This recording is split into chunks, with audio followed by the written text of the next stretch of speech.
काय किती नारळ एका दिवसाला खपतात काय?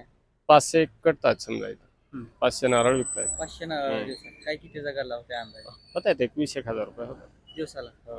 नमस्कार, मी दत्तात्रय संगपाळ. बेधडक चर्चा या न्यूज माध्यमामध्ये आपलं स्वागत आहे. दर्शको, सध्या आपण पुण्यामध्ये आहे आणि पुण्यामधील सांगवी या ठिकाणी आहे. या ठिकाणी वेगवेगळी स्टोरी आपण करत असतो. या ठिकाणी जर पाहिलं गेलं तर आहे ना, शहाचा एक गाडा आहे आणि अंकुश बिराजदार, महादेव बिराजदार असं या ठिकाणी लिहिलेलं आहे. आणि वैशाली ग्रीन कोकोनट असं यांचा एक व्यवसाय आहे. ते प्रॉपर नांदेडचे आहेत. काय स्टोरी आहे, कशा पद्धतीने ते या ठिकाणी येतात आणि एक व्यवसायाची सुरुवात करतात, या संदर्भात आपण त्यांच्यासोबत बेधडक चर्चा करूया, संवाद साधूया. नमस्कार. नमस्कार. काय नाव आपलं? अनिल जाधव, काय पत्ता काय घेतला काय प्रॉपर? सांगवी, नवी सांगवी. नवी सांगवी का? हम्म. नवी सांगवी का जुनी सांगवी? जुनी सांगवी सॉरी. जुनी सांगवी. हा, काय कुठला व्यवसाय हा? हे नारळ पाणी आहे. नारळ पाण्याचा हा. व्यवसाय. कधीपासून सुरुवात केली? 2-3 महिने झालं. 2-3 महिने हम्म. झाले. नारळाचा व्यवसाय तुम्हाला कसं काय कळला की आता बाबा इथं मित्र होते सोयरे, त्याने पहिले विकत गेले, त्याच्यामुळे चालू केलंय. चालू केला? हम्म. त्याच्या अगोदर काय केलं? याच्या अगोदर गावाकडे नांदेडला ऑटो चालवत होतो. हा. हम्म. नांदेडला पण काय चहाचा व्यवसाय आहे का? आहे ना, तिकडे मावस भाऊ ते करतायत. हा. हा, तुमच्या डोक्यात कशी कल्पना सुचली की त्याच बाबा? बघून आता समजा एक चालू आहे, चांगलं चालतंय असं वाटतंय म्हणून केलंय आपण इथं. हा. हम्म. कुठून आता किती नारळ आहेत? हे सगळे नारळ किती आहेत आता? हे असतील बघा 1,000 एक. 1000 आहेत. हम्म. कितीची नारळ आहेत? हे असतील आता एक काय तेवढं. 50 काय सांगता येत हा, नाही आम्हाला. सांगता येत नाही अंदाजा. काय आता तुम्ही नारळाचा व्यवसाय सुरू केलेला आहे, कशी सुरुवात कशी होती, किती काय वाजता? पहिले काय नव्हतं समजा, आता एक गाडी ते मागवता त्याच्यामुळे हे झालंय. पहिलं काय नारळ तुम्ही आता कुठून मागवता? केरळ. केरळवरून. हम्म. काय तिकडे किती आता किती कितीला नारळ विकताय तुम्ही? इथं आम्ही 30, 40, 50, 60 असं विकताय. 30 रुपयापासून हो. सुरुवात होते का? 30 रुपयाला कुठला नारळ भेटतो? 30 रुपयाला आहे ना, लहान आहे ना.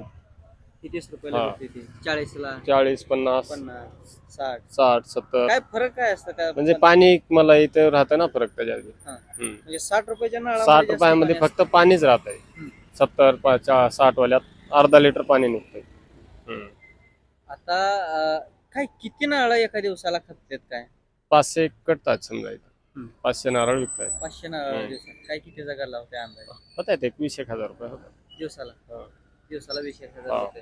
त्यामधलं राहतंय किती तुम्हाला? काय 1-2-4 हजार रुपये उरतायत असं काय. 2-4 हा. हजार. काय भाडा किती आहे या ठिकाणी? 20,000 रुपये 20,000 रुपये भाडा आहे. काय परवडतंय का? परवडते नांदेड बरं का पुणे बरं? ना. पुणे बरं, कसं काय पुणे बरं? म्हणजे जास्त नांदेड पैसा आपलं ते आपलं. आपलं मात्र नंतर बी ते काय कुठे जाणार पुणे आहे पण का? आपलंच आहे. मग पुणे बी आपलंच आहे, महाराष्ट्राचं जाऊन आपण. हा. नाही, व्यवसाय केला पाहिजे. व्यवसाय. या ठिकाणी येऊन आपण व्यवसाय हा. केला पाहिजे. ते घरची भाकर आहे ना, ते तर कुठं जाणार आहे. हा. नांदेड आपलं आपलंच काय राहणार आहे. एखाद्याला आहे ना नारळाचा व्यवसाय करायचा चहाचा, काय सांगाल त्याला?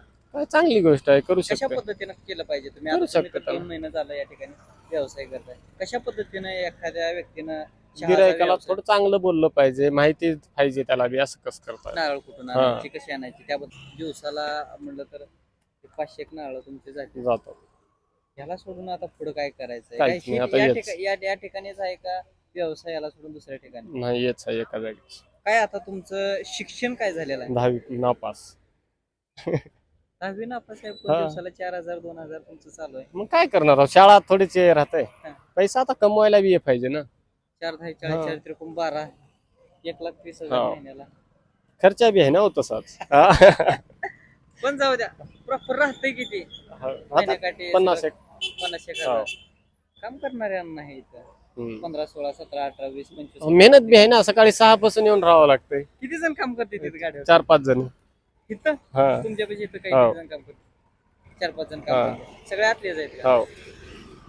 दर्शको, आपण जुनी सांगवी या ठिकाणी जर पाहायला गेलं तर वैष्णवी ग्रीन कोकोनट असं या ठिकाणी एक स्टॉल आहे. आणि हा आपला वाघ नांदेडचा आहे. नांदेडहून त्यांनी या ठिकाणी येऊन हा व्यवसाय करतात. मराठी माणूस आहे, सपोर्ट केलंच पाहिजे.